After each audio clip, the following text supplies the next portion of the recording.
안녕하세요. 오늘도 사연 살롱을 찾아주셔서 감사합니다. 저는 서울에 살고 있는 30대 중반 여자입니다. 시간이 어찌나 빠른지 결혼식을 올린 게 엊그제 같은데 벌써 4년이 넘어가네요.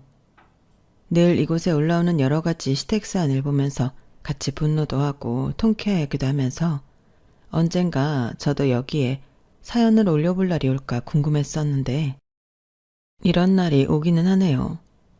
사실 제 시댁살이는 여기에 사연으로 올리기엔 너무나 현실적인 고구마의 연속이었어요. 요즘은 특히나 다들 무조건 참는 게 답이 아니다. 참고 산다고 누가 알아주는 거 아니다.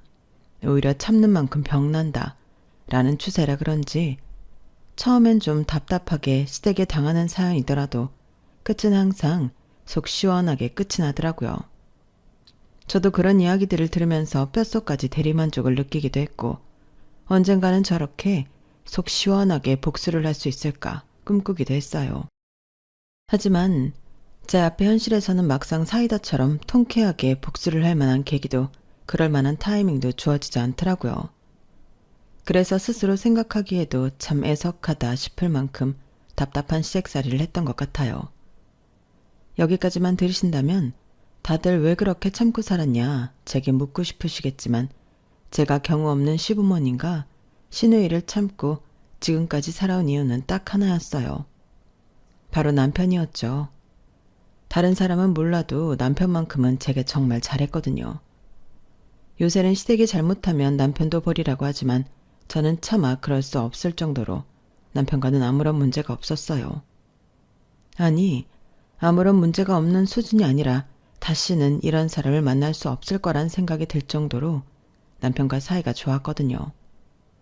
저와 남편은 회사 입사 동기였어요. 저희 회사가 업계 특성상 연령대가 조금 높고 신입을 잘 뽑지 않는 분위기였는데 간만에 신입을 뽑던 해에 남편과 제가 붙었던 거죠. 사내에서 손꼽힐 만큼 적은 20대의 입사 동기이니 낯선 회사 생활에 의지하고 재미를 붙일 곳은 서로밖에 없었죠. 처음에 사내 연애는 피곤해진다는 생각에 생각조차 않고 있었지만 회사 점심시간에 자연스럽게 이야기를 많이 나누다 보니 어느새 금방 친해져 있었어요. 그러다 보니 회사 밖에서도 퇴근하고 한두 번 저녁을 먹기도 하고 맥주도 한두 잔 하면서 개인적으로 보는 시간도 늘어났고 그렇게 자연스럽게 연애가 시작됐어요. 남편이랑은 이상하게도 처음 봤을 때부터 하나부터 열까지 잘 맞았던 것 같아요. 무엇보다 성격이 저랑 너무 신기할 정도로 비슷했고 좋아하는 취미도 비슷했어요. 그래서인지 많은 연인들이 연애 초에 서로 성격 차이를 맞춰나가는 과정에서 일어나는 자잘한 싸움들도 없었고 취미가 안 맞아서 만남이 재미가 없어지는 일도 없었어요. 그래서 제 또래 친구들의 연애와 비교했을 때 굉장히 순탄하고 평화로운 연애를 했던 것 같아요. 오죽하면 제 친구들도 다 제 남자친구를 좋게 보고 만난 지 3년쯤 넘어갔을 쯤엔 다들 남자친구 꽉 잡아서 결혼하라고 성화였어요. 야, 너는 다른 사람 더 만나볼 필요도 없고 지금 남자친구랑 잘 만나다가 그냥 결혼해. 직장도 같고 집안 형편도 비슷하고 무엇보다 내 주변에 너네처럼 잡음 없이 연애하는 커플도 없다. 다들 얼마나 혈기왕성한지 맨날 이래서 싸웠네 저래서 싸웠네 하는데 니네처럼 평화로운 커플 만나기도 쉽지 않아. 에이, 우리도 가끔가다 싸우긴 해. 자주가 아니라서 그렇지. 그러니까 그 가끔 싸우는 게 흔치 않은 거라니까. 너무 안 싸우는 커플도 문제 있는 거래.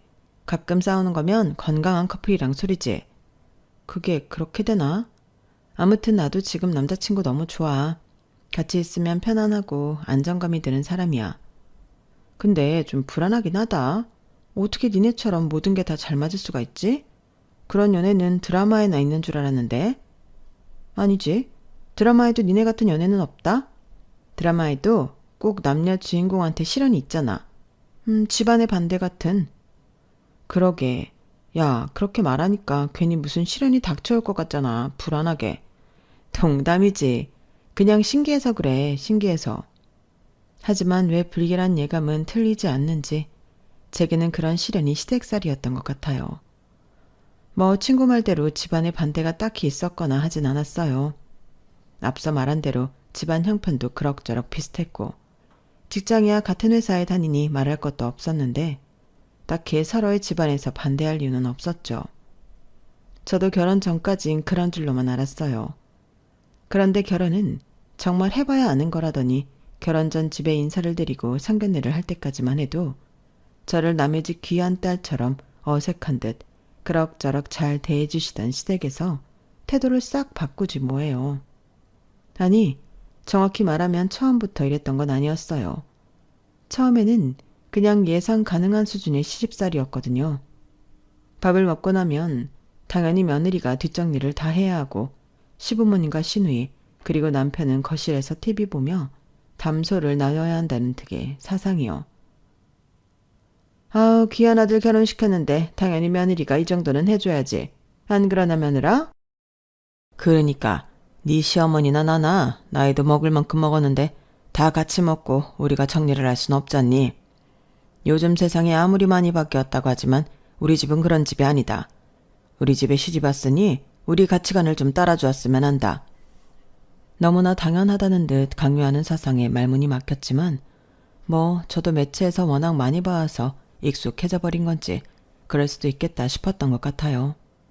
무엇보다 제가 그런 상황을 묵묵히 잘 넘길 수 있었던 건 이런 일들이 생길 때마다 든든하게 제 편을 들어주었던 남편 덕분이었어요.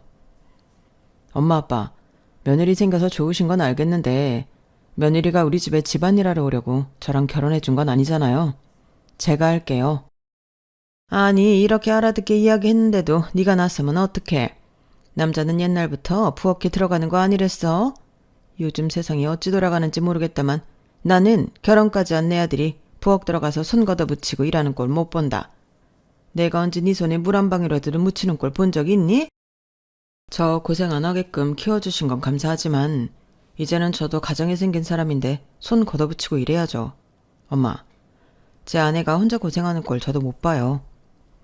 시부모님의 못 믿어온 얼굴에도 남편은 꼭 저를 따라 부엌에 들어왔어요. 그리고는 시부모님께서 쉬고 계신 틈을 타 저를 부엌 식탁 앞에 앉히고는 자기가 대신 일을 해줬어요. 여보 그만해. 이제 남은 건 내가 할게. 운전하고 오느라 힘들었을 거 아니야. 아니야. 우리 집에서 먹은 건데 내가 다 해야지.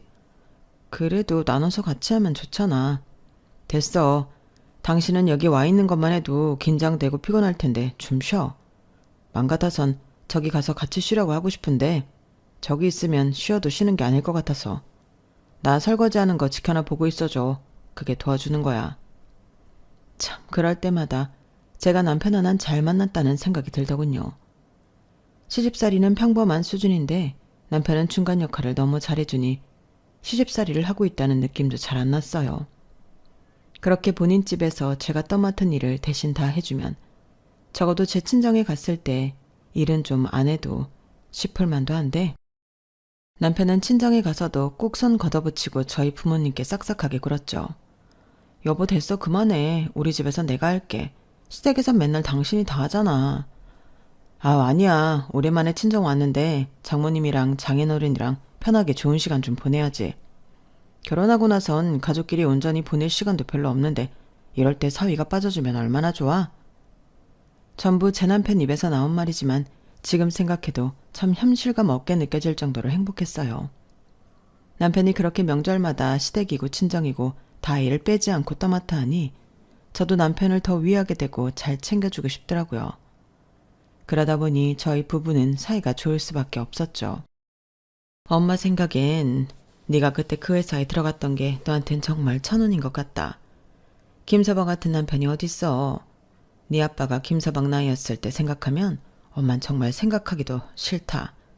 천하의 효자에 어찌나 지 엄마 편만 드는지. 여보, 이 좋은 날 또 그 얘기가 왜 나와요? 젊을 때 받은 상처는 평생 가요. 그러니까 그때 나한테 잘했어야지. 그땐 남자들은 다 그래야 되는 줄 알았지. 세상이 이렇게 바뀔 줄 알았나? 친정 엄마께서는 제게 잘해주는 남편을 보며 흐뭇해하셨고 아빠와 비교하면서 투닥대기도 하셨어요. 명절이 끝나고 기혼인 친구들과 만나서 명절을 어떻게 보냈는지 이야기해주면 친구들도 다 혀를 내둘렀죠. 야, 네 얘기 들으니까 나 완전 이혼하고 싶다. 세상에 니네 남편 같은 남편도 있었네. 이런 남자가 있는 줄 알았으면 내가 내 남편이랑 결혼 안 했지. 와, 진짜 속고 산 기분이다. 그니까 우리 명절 보내고 오면 남편 욕하기 바쁜데 얜 자랑할 거밖에 없네. 부럽다 진짜. 내 남편 놈 지금 낮잠 자고 있을 텐데 집 들어가서 꿀밤 한 대만 먹여야겠다. 제가 결혼 잘했다는 건 주변인들이 100이면 100 인정하는 기정사실이나 다름없었어요. 그리고 결정적으로 남편에게 또 크게 감동을 받을 만한 일이 있었죠. 사실 제 어릴 때 꿈은 옷과 관련된 일을 하는 거였거든요. 그런데 집안 형편이 썩 좋진 않았던 터라 불안정한 일을 할 용기가 없어서 일찍이 생각을 접고 비교적 안정적인 취업 전선에 뛰어들었죠. 그런데 오랜만에 연락이 닿은 대학 동기 언니와 만나 근황을 듣는데 언니가 운영하고 있는 의류 도매업체가 굉장히 잘 돼가고 있다는 소식을 들었어요. 와, 언니 너무 부럽다. 언니 학교 다닐 때부터 새벽 시장에서 옷 대우고 열심히 하더니 진짜 성공했네? 아, 그때 얘긴 하지도 마라. 그땐 진짜 암흑기였지. 내가 젊긴 젊었나 봐. 무슨 깡으로 그러고 살았는지 기억도 안 난다. 그래도 그런 시절이 있었으니까 지금 잘 된 거 아냐. 너무 축하해. 부럽다. 너도 옷에 관심 많지 않았어? 우리 막 나중에 같이 옷 장사하자고 그런 얘기도 많이 했던 것 같은데. 너는 어떻게 살아? 나는 같은 회사 다니던 남자랑 오래 연애하고 작년에 결혼했어. 와, 뭐야. 좋은 소식이 둘이나 있네. 회사 다니고 결혼도 했구나? 야, 너야말로 좋겠다. 말이 쉽지 취직하고 결혼 둘 다 잘 해내는 게 요즘은 쉬운 일이 아니잖아. 그렇긴 한데 그래도 난 언니가 부럽다. 어릴 때부터 꿈이라고 했던 이야기를 진짜 이루다니. 그거야말로 정말 쉬운 일이 아니잖아. 나도 한때 그런 꿈이 있었는데 완전히 까먹고 살았어. 언니 만나니까 이제서야 기억이 난다. 야, 막상 해보면 별거 아니야. 열정만 있으면 돼. 열정만으로 되나? 감각이 있어야지. 언니도 언니만의 감각이 있으니까 잘 된 거지. 왜? 너도 하면 잘할 것 같은데. 봐봐. 오늘도 완전 예쁘게 입었네. 아니, 사실 내가 옛날부터 너 옷 입는 스타일 엄청 좋아했잖아. 기억나지? 그래서 내가 사업을 하면 꼭 너랑 같이 하고 싶었는데 그때 네가 취직 준비한다 해서 말도 못하고 혼자 준비하다 보니 벌써 이렇게 시간이 흘렀네. 요새는 옷 관심 없어졌어? 옷? 아니 관심 많지.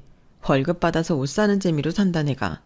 그래? 아직 너 감각 안 죽은 것 같은데 이제라도 해볼 생각은 없어? 뭐? 이제 와서 내가 어떻게 그쪽 일을 해. 에이 그런 게 어딨어. 이쪽 일에 나이니 경력이니 다 필요 없어. 옷 입는 취향이랑 센스만 타고나면 된다니까. 사실 나 너한테 연락한 거 네 SNS 계정 보고 연락한 거거든. 아직도 내가 좋아했던 그때 느낌으로 입는 것 같아서. 내가 지금 운영하고 있는 브랜드가 잘 돼서 하나 더 늘리려고 하거든. 지금 하고 있는 거랑은 좀 다른 편안한 감성으로. 근데 그게 딱 네 감성이더라고. 뭐? 에이 그래도 못해. 갑자기 내가 어떡해. 왜? 관심 있는 거면 하자. 어? 같이 동업자로 해서 그 브랜드만 좀 네가 잘 맡아줘. 나 진짜 돈 많이 벌어. 그래도 갑자기 회사 때려치고 옷 장사한다고 하면 남편이 뜯어 말릴 것 같은데.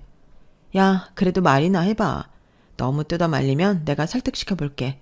남편도 내 통장에 찍힌 돈 보면 생각 달라질걸? 에이, 무슨 돈 때문에 그러나. 아무튼 알겠어. 얘기나 해볼게. 그래, 꼭 얘기는 해봐. 약속이다. 처음에는 언니 얘기를 한 귀로 듣고 한 귀로 흘리려고 했지만 막상 언니가 운영하는 브랜드 옷들을 보니 마음이 혹했어요. 언니랑은 어릴 때부터 취향이 너무 잘 맞았는데 정말 아직도 그렇더라고요. 사실 그때 제가 다니고 있던 회사는 직무 자체가 저에게 잘 맞는 직무는 아니어서 매일 가슴속에 사직서를 품고 살았거든요. 남편을 보러 나간다는 마음으로 어거지로 다니고 있던 차에 언니의 제안은 너무나 달콤하게 들렸어요. 하지만 동시에 회사에 비해 불안정하고 현실성 없게 느껴지기도 했죠. 그래서 남편에게 굳이 이야기하지 않고 있었는데 일주일이 지나자 언니에게서 연락이 빗발치더라고요. 몇 번 둘러대다가 더 이상 핑곗거리가 떨어졌을 때쯤 결국 그냥 질러나 보자 하는 마음으로 남편에게 이야기를 꺼냈어요. 여보, 있잖아. 나 회사 때려치고 다른 일 해도 돼? 뭐? 갑자기 왜? 사실은 내가 어릴 때부터 의리 쪽 일을 해보고 싶었거든? 근데 대학교 때 친했던 언니가 지금 그쪽 일을 하는데 사업이 되게 잘 되거든. 나한테 같이 일해보자고 제안이 들어왔는데 해? 어?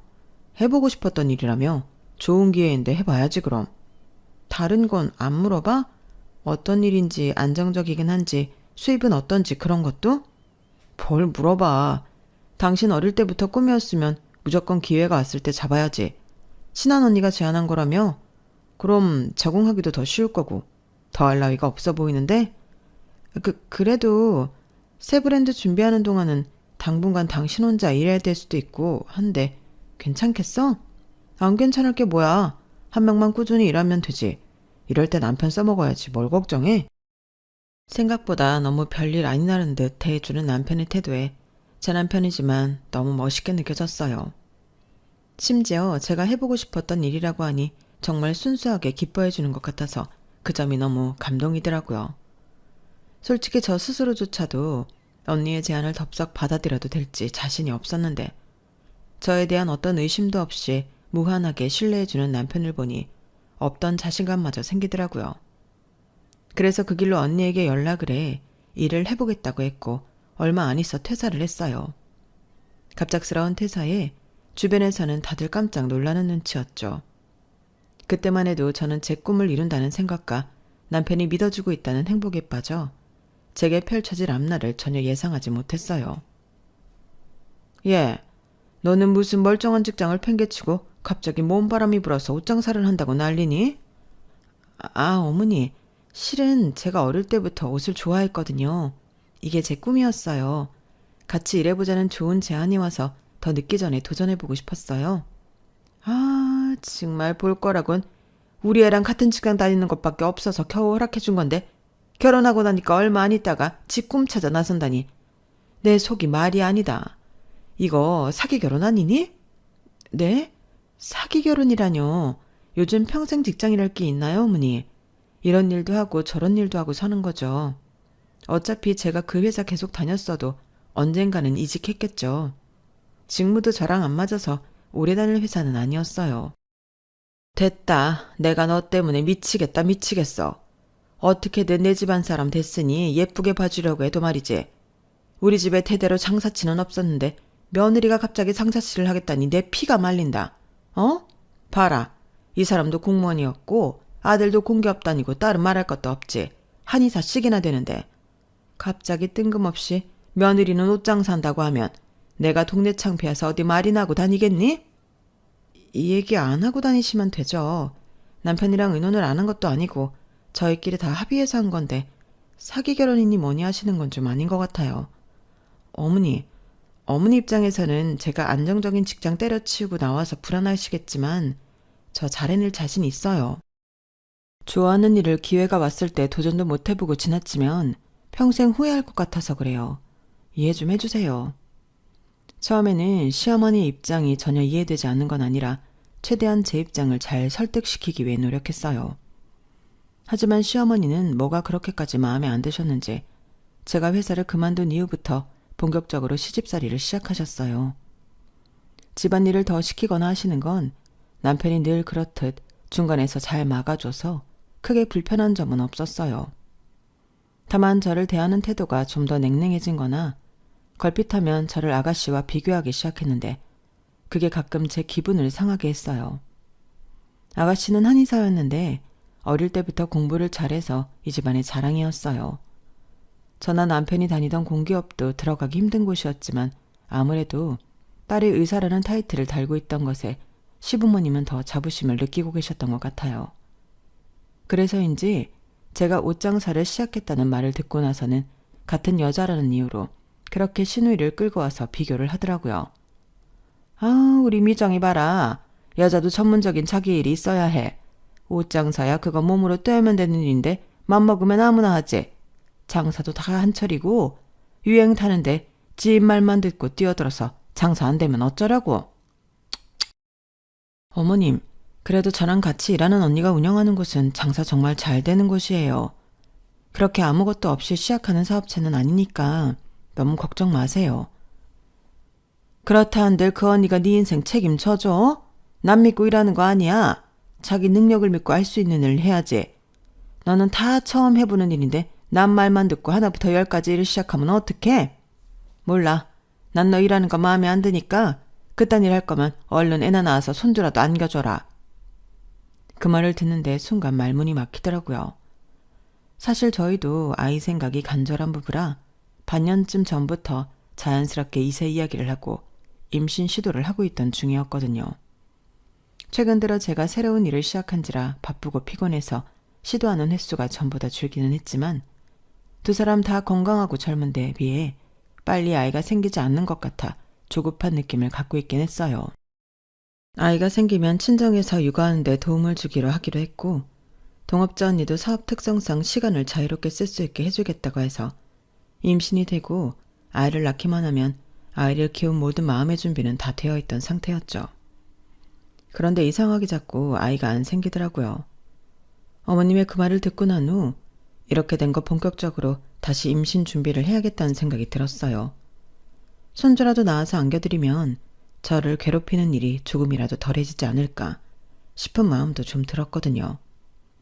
그런데 그로부터 몇 개월이 지나도 임신 소식은 없었어요. 아, 이번에도 한 줄이네. 이상하네. 내가 도매일 시작하고 컨디션이 안 좋아져서 그런가? 일한다고 밤낮 바뀌어서 그런 거 아니야? 너무 조급하게 생각하지 말자. 우리한텐 아직 시간이 많잖아. 그렇긴 한데 벌써 우리가 임신 준비한 지 1년이 다 돼가잖아.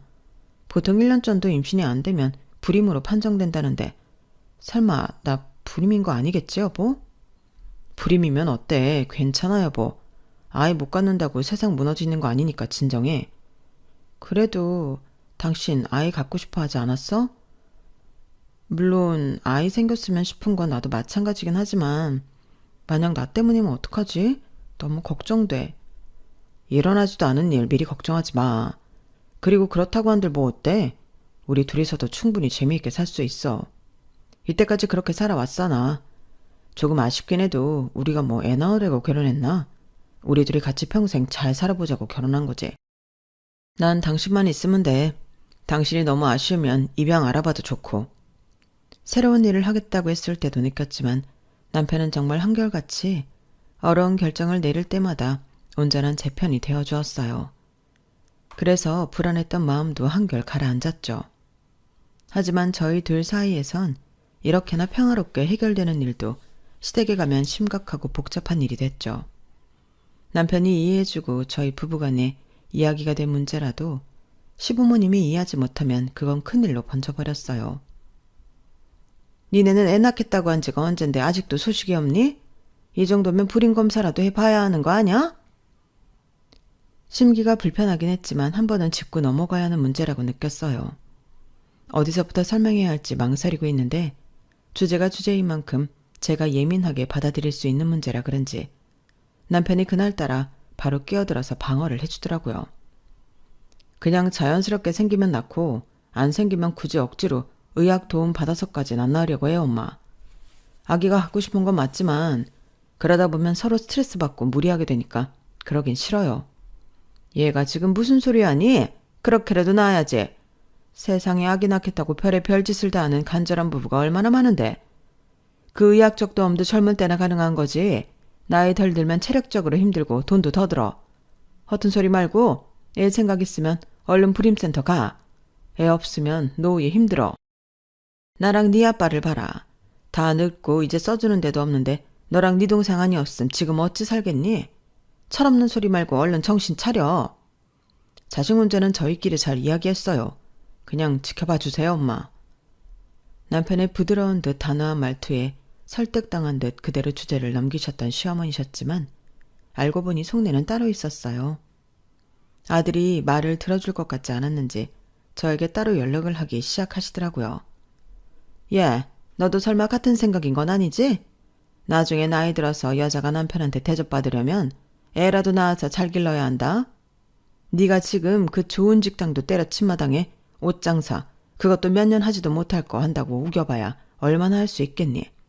애라도 낳아서 길러줘야 남편이 공을 인정해주지. 아니, 시도는 계속 하고 있는 거니? 어떻게 아직까지 소식이 없어? 너 혼자라도 불임센터 가봐야 하는 거 아니냐? 뭐가 문제인지 알아야 될 거 아니야? 잊을만 하면 계속되는 임신을 재촉하는 연락에 저도 서서히 스트레스가 심해지더라고요. 거기다 시댁에 방문할 때마다 도대체 뭐라고 이야기를 전달받은 건지 신우이는 한술 더 떴어요. 아, 우리 오빠 정도면 진짜 여자들한테 인기 많은데. 새언니 그거 모르시죠? 제 한의사 친구들이 전부 저희 오빠 소개받고 싶어서 안달냈었거든요. 제가 오빠 아까워서 소개 안 시켜줬는데 이렇게 새언니 일도 그만두고 애도 못 낳을 거면 그냥 제 친구들 소개시켜줄 걸 그랬나 봐요. 야, 너 지금 그게 무슨 소리야? 새언니한테 예의 안 지켜? 왜? 내가 못할 소리 했니? 그냥 오빠 괜찮은 남자니까 잘하라는 거지. 별뜻 없었어. 너한테 그런 소리 들을 이유 없어. 내가 좋아서 만나자고 한 사람이야. 나랑 결혼해준 것도 고마운데 네가 뭔데 그런 소리를 해. 아, 알겠어 진짜. 아무튼 무서워서 뭔 말을 못하게 해요. 저야 남편이 다 막아주니 생각보단 그럭저럭 참을만 했지만 제가 시댁에서 대놓고 무시를 당하는 포지션이 되자 결국 참다 못한 남편이 자처해서 불임센터에 갔어요. 그런데 뜻밖의 결과를 받았어요. 정자검사를 받았는데 남편 쪽에 문제가 있었던 거예요. 저는 본격적인 검사를 해보지 않았으니 제 쪽에도 문제가 있었을지 모르겠지만 남자 불임 수치와 근접하게 나온 검사 결과에 불임이나 다름없다는 판정을 받았어요. 남편은 차라리 잘 됐다며 시댁의 결과지를 가지고 가 시어머니에게 한 소리 했어요. 보셨죠? 이제야 속이 시원하세요? 제 쪽이 문제래요. 그러니까 이 사람 좀 그만 괴롭히세요. 남편 쪽에 문제가 있다는 걸 알게 된 시댁은 발칵 뒤집혔어요. 시어머니는 대성통곡하시고 시아버지도 표정이 차갑게 굳으셨죠. 여보, 우리 부모님이 이제 더 이상 당신 힘들게 하는 일은 없을 거야. 다 내 문제니까. 근데 정말 미안해. 나 때문에 아이를 못 가지게 돼서. 아니야 여보. 나도 당신이랑 재밌게 살려고 결혼한 건데 아이 필요 없어. 당신이랑 나랑 이렇게 지금처럼 행복하게만 지내고 싶어. 확실히 그날 이후 시댁에서 제게 주는 압박은 말끔히 사라졌지만 죄인 마냥 제게 미안해하는 남편 때문에 기분이 그리 좋지만은 않았어요. 한때 저 역시 저희가 임신이 되지 않는 이유를 스스로에게서 찾은 적이 있었기 때문에 그 기분을 알 것 같았거든요. 이럴까봐 불임센터에 가고 싶지 않았던 건데 기어이 저를 들들 볶아 남편을 검사시킨 시부모님이 참 밉더라고요. 그렇게 싱숭생숭한 나날을 보내고 있던 어느 날 엎친 데 덮친 격으로 아직 결혼도 하지 않은 시누이가 임신을 했어요. 그것도 친구들과 클럽에 갔다가 만난 남자의 아이를요. 아이가 생겼다고 하니 웬만하면 시부모님께서도 결혼을 시키려던 것 같은데 애아빠라고 인사하러 온 남자는 직업도 없고 껄렁껄렁한 양아치였어요. 게다가 아가씨에게 아이를 지우라고 하는 무책임한 놈이라서 결혼은 안 되겠다고 판단한 시부모님이 결국 아이만 낳아서 기르자고 결정을 내리셨죠. 이러면 안 되지만 남편이 불임센터에 가기 전엔 저에게 애도 못 낳는다며 꼽지던 사람이 사고를 쳐서 임신을 해오니 참 기가 막히고 대갚아주고 싶어 입이 근질근질 하더군요. 하지만 시댁에서 늘 자랑거리기만 했던 앞길 창창하던 아가씨가 미혼모가 될 판이니 아주 분위기가 초상집이 다 됐어요. 늘 기세등등하고 저를 은근히 깔보던 얄미운 아가씨가 주눅이 들어있으니 저도 막상 그렇게 대놓고 비아냥대지 못하겠더라고요. 아이를 출산할 날이 가까워질수록 아가씨의 감정 기복이 감당하기 힘들 정도로 널뛰기 시작했어요. 때문에 명절에 시댁에 가면 눈치를 봐야 하는 건 저희 부부의 몫이 됐죠. 엄마, 나 이 아기 안 낳으면 안 돼? 나 혼자 어떻게 키워? 그냥 그 남자랑 결혼할래. 어? 허락해줘 제발. 야, 그 남자는 너한테 이 애도 미련 없어 보이는데 말이 되는 소리래. 이 기집애야, 똑똑한 애가 왜 이렇게 정신을 못 차려? 너 그런 잘 알지도 못하는 양아치랑 결혼하면 평생 네 신세 망쳐. 엄마 말 들어. 미혼모가 되는 한이 있더라도 그런 놈이랑은 애초에 안 엮이는 게 나아. 게다가 임신한 거 알자마자 애부터 지우라는 놈이 어떻게 애를 키우려고 해? 그래도 미혼모가 쉬운 일도 아니고 이미 애 아빠 없이 임신기간 거친 것만 해도 너무 힘들었는데 앞으로 애를 혼자 키울 생각하니까 진짜 너무 우울하고 막막해.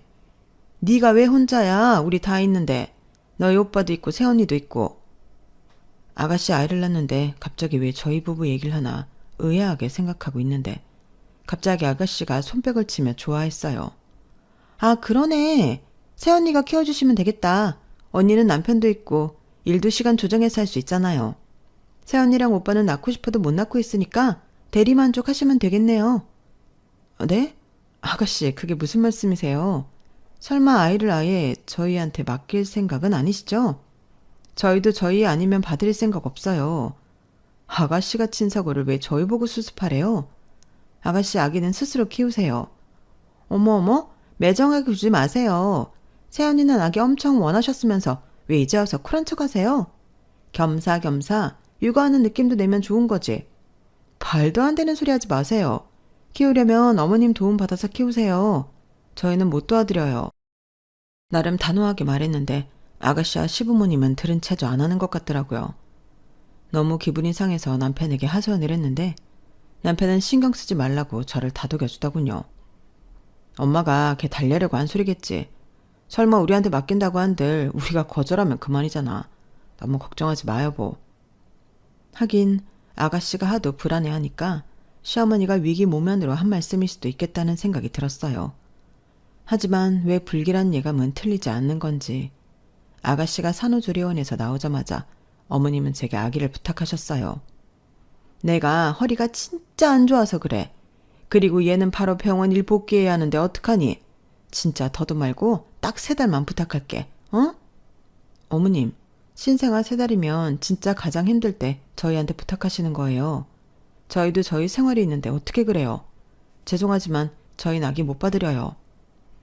제가 거절하자 이번에는 작전을 바꿨는지 남편에게 아가씨 전화가 빗발치더라고요.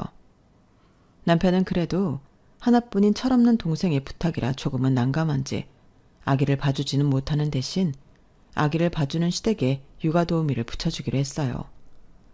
저희 쪽에서 그 비용이 나간다는 게 못마땅하긴 했지만 그렇다고 아이의 도움을 외람하기 뭐하다는 남편의 입장도 이해돼서 그것까지 막진 않았어요. 그렇게 아가씨가 낳은 아기는 시댁에서 곱게 키우는 줄로만 알았어요. 그런데 한 5개월쯤 지났을까요? 어머님께서 갑자기 아무 일정도 없는 날 중요하게 할 이야기가 있다며 저와 아가씨를 한자리에 불러 모으셨어요. 어머니, 무슨 일이세요? 갑자기 중요하게 할 말씀이 있다고 하셔서 걱정했어요.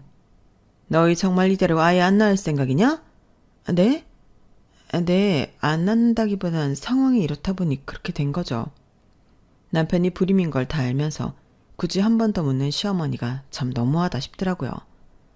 남편이 이 자리에 없어서 망정이지 있었다면 표정이 어두워졌을 걸 생각하니 제 기분도 급격히 가라앉았어요. 니네가 못 낳을 것 같으면 어디 입양이라도 해서 아이를 키워야지. 자식이라는 연결고리 없는 부부는 쉽게 끊어지기 마련이야. 책임감도 유대감도 없이 어떻게 평생을 함께 하겠어? 입양도 생각을 안 해본 건 아닌데요. 입양은 급한 건 아니니까 저희 둘 다 마음의 준비가 될 때 천천히 생각해 보기로 했어요. 근데 이 이야기 하시려고 부르신 거예요? 설마 싶긴 했지만 다짜고짜 저희를 불러 모아 뜬금없는 입양 의사를 묻는 어머님을 보니 불길한 생각이 들었어요. 어머님은 잠시 뜸을 들이더니 큰 결심을 한 듯 입을 여셨어요. 그럼 우리 선아아이 너희 부부 호적에 올리고 키워라. 네? 어머님, 그게 대체 무슨 말씀이세요? 어차피 입양할 거라면 부모 얼굴도 모르는 생판 남의 아이를 데려다 키우는 것보다야 반쪽이라도 피가 섞인 아이를 키우는 게 낫지 않니? 게다가 얘네가 좀 닮았어? 손주도 선아랑 많이 닮은 것 같은데 적어도 남편 닮은 아이를 키워야 너도 애정이 붙지. 아니 어머님, 아무리 그래도 그렇지 갑자기 이렇게 떠맡기듯이 저희 호적에 올리라뇨. 아가씨 멀쩡하게 계신데 애엄마한테 키우라 않고 갑자기 저희한테 이러시는 이유가 뭐예요? 말 같지도 않은 제안에 머리 끝까지 화가 났어요. 듣자 하니 아이가 태어난 지 벌써 반년이 다 돼가는데 아직 출생신고도 안 한 모양이었어요. 처음부터 이럴 생각으로 아기도 봐달라고 했던 건가 싶어 기분이 정말 불쾌하더라고요. 표정 관리가 안 되는 제 얼굴을 유심히 보던 아가씨가 뻔뻔하게도 제게 불쌍한 척하며 매달리더군요. 새언니, 저 좀 제발 살려주세요. 네? 저 정말 이대로 미혼모로 살아갈 자신 없어요. 저도 결혼하고 싶고 언니처럼 좋은 남편 만나 의지하고 살고 싶은데 혼전 임신해서 낳은 아기가 있다고 하면 누가 저랑 결혼해 주겠어요. 그러게 처신을 똑바로 하시지 그랬어요, 아가씨. 언제는 저한테 아기도 못 낳아서 오빠 불쌍하다고 하지 않으셨나요? 그렇게 아가씨가 불쌍히 여기던 저희 부부도 행복하게 잘 살고 있으니까 아가씨도 아가씨가 젖은 일에 책임지면서 행복을 찾아보세요. 꼭 저희처럼 결혼해서 사는 것만이 답은 아니에요. 열받아서 일부러 아가씨가 예전에 했던 말을 돌려주니 수치심이 들긴 했는지 아가씨 얼굴이 벌개지더라고요. 언니, 제가 잘못했어요. 근데 저 진짜 괜찮은 사람 만났거든요. 왜 이제 만난 건가 싶을 정도로 괜찮은 사람요. 그 사람 진짜 너무 잡고 싶어요. 다행히 그 사람도 결혼 생각이 있어서 얘기가 나왔을 때 빨리 하고 싶은데 호적에 아기가 올라가 있으면 곤란해져서요. 제발 사람 하나 살리는 셈 치고 도와주세요. 네? 아가씨, 아직도 정신 못 차리셨어요? 그렇게 해서 결혼하면 그 남자분은 사기 결혼 당하는 거예요. 아가씨가 어떤 과거가 있든 품어줄 수 있는 사람을 만나야죠. 그런 사람이 어딨어요. 누가 초혼을 미혼모랑 하고 싶어 하겠냐고요. 그러게 좀 똑바로 살지 그러셨어요. 온갖 똑똑한 척, 세상 바른 척은 다 하시던 분이 클럽에서 원나잇해서 웬 양아치 하나 만들어 오고 왜 그렇게 사세요? 혼자 일해서도 애 먹여 살릴 능력은 충분하신 것 같은데 왜 멀쩡히 건강하게 태어난 애를 남의 손에 떠맡기려고 해요? 애가 자기 낳아준 친엄마가 누군지 모르고 평생 살아야겠어요? 황당하고 뻔뻔한 시댁의 논리에 욱하는 마음이 들어 저도 모르게 좀 심한 말을 했던 건 인정해요. 하지만 정말 신우는 반성이라는 걸 모르는 모양인지 제 말에 이성이 끊긴 사람처럼 눈을 뒤집고 달려들더군요. 내 몸 아파 낳은 자식 준다는데도 고마운지 모르고 지금 새언니가 저한테 그딴 소리 할 자격이나 있어요? 안정된 수입도 없이 우리 오빠한테 빌붙어 살면서 오빠 피 반절이라도 섞인 내 키우면서 잘 살아보라는데 그걸 거절해요? 됐어요. 언니한텐 바라지도 않았어요. 오빠한테 부탁할게요. 오빠는 어차피 애도 못 낳는 루저인데 제 부탁 거절할 처지나 되겠어요? 처음부터 언니한테 부탁하려고 한 제 잘못이네요. 할 말 다 했으니까 이만 나가보세요. 아가씨, 이건 좀 아니지 않나요? 그 사람 불임이라고 엄청 힘들어했어요. 이제야 좀 상처가 치유되고 있는데 아가씨 편하자고 꼭 벌집 쑤시듯 그걸 건드려야겠어요? 하지 마세요. 언니가 뭔데 하라 말아요. 할 거예요. 그래야 내 부탁 순순히 들어줄 거 아니에요. 오빠 입장에서 거절할 이유가 있나? 평생 애 못 가진 죄책감 안 갖고 살고 싶음 당연히 오케이지. 진짜 말 안 통하네. 뭐라고요? 솔직히 시댁에서 헛소리 짓거리는 거야 한두 번도 아니니 그러려니 하고 넘길 수 있었어요. 하지만 제 남편이 그걸로 얼마나 마음고생을 했는지 아는 저로서는 절대 저 개념 없는 시누이가 그 주제로 남편을 건드리는 꼴을 지켜볼 수가 없더라고요. 그걸 상상하는 것만으로도 너무 화가 났어요.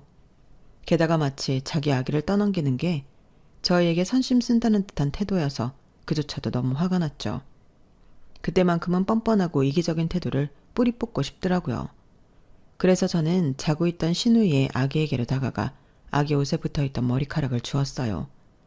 제 갑작스러운 행동에 시어머니와 시누이 둘 다 벙쪄서 저를 보고만 있더라고요. 지금 뭐 하시는 거예요? 뭐 하긴요. 아가씨가 이 아이 팽개치고 새 출발 못하게 막으려는 거죠. 뭐라고요? 아! 저는 한 손으로 아가씨의 머리채를 잡아 흔들었어요. 시어머니가 깜짝 놀라 제게 달려들었지만 어머님이 달려들자마자 손을 놔버려서 균형을 잃고 시누이 위로 넘어지셨어요. 제 손바닥 위에는 시누이의 머리카락이 한 움큼 뽑혀 있었어요. 어디 한번 그 남자랑 결혼해보세요.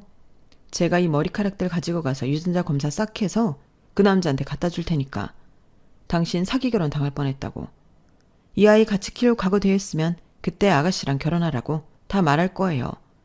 제 입으로 얘기하기 전에 아가씨 입으로 먼저 얘기하는 게 나으실걸요? 뭐라고요? 정말 뭐 이런 사람이 다 있어. 엄마! 아가씨는 도움을 요청하듯 시어머니를 쳐다보았지만 시어머니도 제가 이렇게까지 세게 나올 줄은 미처 예상을 못하셨는지 약간 벙찐 것 같으셨어요. 유전자 검사까지 들이밀더니 더 할 말이 없으셨던 것 같아요.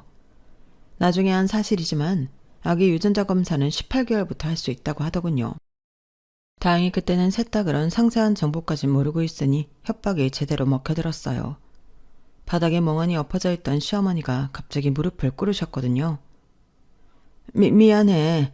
일단 오늘 일은 우리 아들에겐 비밀로 해주고 우리 사람 만나는 사람 앞에서도 별말 없이 있어줘. 아기에겐 우리가 알아서 할 테니까. 어? 그걸 어떻게 믿어요? 아가씨는 그럴 생각 없어 보이시는데요. 가만히 저를 노려만 보고 있는 아가씨를 비웃으며 말하자 어머님이 아가씨 등짝을 세게 내리치시더라고요. 뭐해? 너도 얼른 빌지 않고. 아, 엄마, 왜 이런 야비한 사람한테 무릎을 꿇어요? 네 오빠가 알면 우리 죽는다. 오빠랑 영 끊기 싫으면 얼른 빌어. 그리고 너, 그 남자하고도 어떻게든 잘 해봐야 할 거 아니야. 아, 진짜. 알겠어요. 죄송해요. 새언니, 한 번만 봐주세요. 사과가 마음에 안 드는데요. 어머님은 편하게 앉으세요. 저도 이런다고 마음이 좋지 않아요. 다만 아가씨는 사과의 진정성이 느껴질 때까진 못 받아들이겠네요. 그날 이후로 아가씨는 제게 틈만 나면 제 눈치를 보며 사과를 했어요. 나중에는 지쳐서 제 앞에서 눈물이 터지는 걸 보고 나서야 없던 일로 해주기로 하고 용서를 해줬죠. 정말 오랜 세월 참고 또 참기만 하다가 한번 터뜨렸는데 그동안의 답답함이 싹 사라지는 것 같았어요. 소위 사이다라고 말하는 사연들을 듣기만 하다가 실제로 겪어보니 왜 사람들이 그렇게 사이다 사연에 열광하는지 알 것 같더라고요. 그 이후로 시댁에서는 저를 무시하는 말도 아이에게로 선 넘는 발언도 하지 않고 조심하는 분위기가 됐어요. 한번 그렇게 겪고 나니 더 이상 참고 사는 것이 답이 아니라는 걸 깨달았어요. 물론 이 사연을 보고 계신 분들 중 시댁에 선 넘는 요구나 무례한 태도에도 묵묵히 참고 계시는 분들도 계시겠죠. 남편의 입장을 고려했거나 본인이 처한 여러 가지 상황들을 생각해서 참는 게 가장 나은 선택지라 생각돼요. 참고 계신 경우가 대부분일 거예요. 하지만 여러분, 무조건 참는 게 능사는 아니더라고요. 지렁이도 밟으면 꿈틀거린단 말이 있듯이 여러분도 시댁에서 너무 선을 넘었다 싶을 땐 보란듯이 꿈틀거려 주세요. 너무 참는 건 때론 독이 되니까요. 제 사연은 여기까지예요. 들어주셔서 고맙습니다. 여러분들의 오늘도 행복으로 가득 차 있길 바라겠습니다. 안녕히 계세요. 여러분, 사연 댓글에 응원과 현명한 조언 부탁드려요. 좋아요와 구독은 저에게 큰 힘이 됩니다. 오늘도 좋은 일 가득하세요.